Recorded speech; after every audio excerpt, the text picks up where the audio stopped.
Welcome to the Manja Kitchen. We're going to be doing some more hacks, and we explained this in a previous show, which means you have to go to a previous show and watch it. And by the way, subscribe. All my friends out there, subscribe. It doesn't cost you anything, and you might learn something, God forbid, right?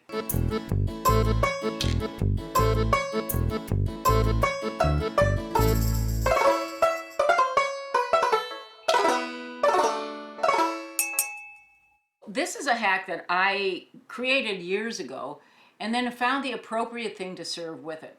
The hack I created was actually this. These are pretty interesting. This is a salami chip. See a salami chip? These are, you go to the grocery store, you go to Trader Joe's, you go to any store, and you buy the already sliced salami in the plastic, wrapper, whatever it is, So you bring them home, put them on a parchment sheet or a piece of foil in your oven, and you bake them.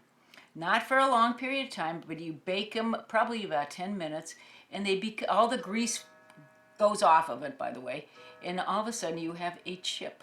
These are really, really good. And I mean, they're already seasoned. You don't have to do anything to them, but just heat them up and bake them long enough so they become rigid. We like rigid. So I'm going to serve these today with something else that I made, which is unusual. This is a white bean dip. Now you can probably see the colors in here.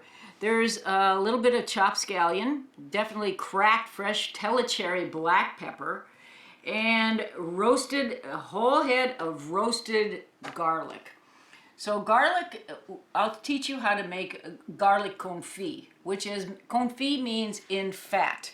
So you take, the garlic, and you take the peeled cloves, put them in 3 thicknesses of foil, put them in the oven, and you bake them. That's it, with a little bit of olive oil on, and it toasts and roasts the garlic, so it's almost a sweet taste. You're not going to get that pungent garlic taste.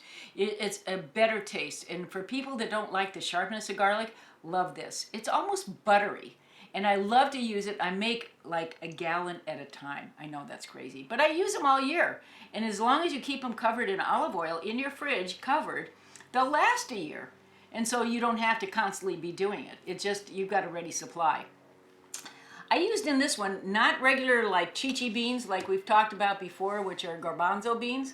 I used white cannellini beans, which is actually a white kidney bean.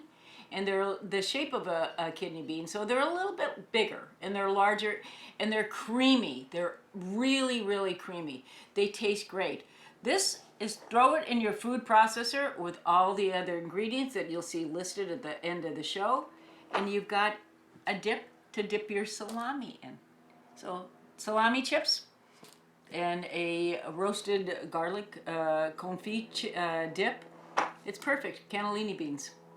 Fast, easy, in and out of the kitchen. Your friends will be impressed, and you'll have no cleanup out of a food processor and maybe a cookie sheet. How easy is that? You've got all this stuff in the store, in the house rather, and probably if you don't have the salami, you should be buying it anyway. Yeah, I know what you're doing. You're looking at me going, oh my God, the preservatives in the salami. Well, guess what? How long do you want to live anyway? Do you really want to live that much longer being deprived of really good food? Or do you just want to be healthy and live to be 99 years old and miserable with crappy food? Not me. I'm signing up for this one. Come back and join us. Thanks for being here today.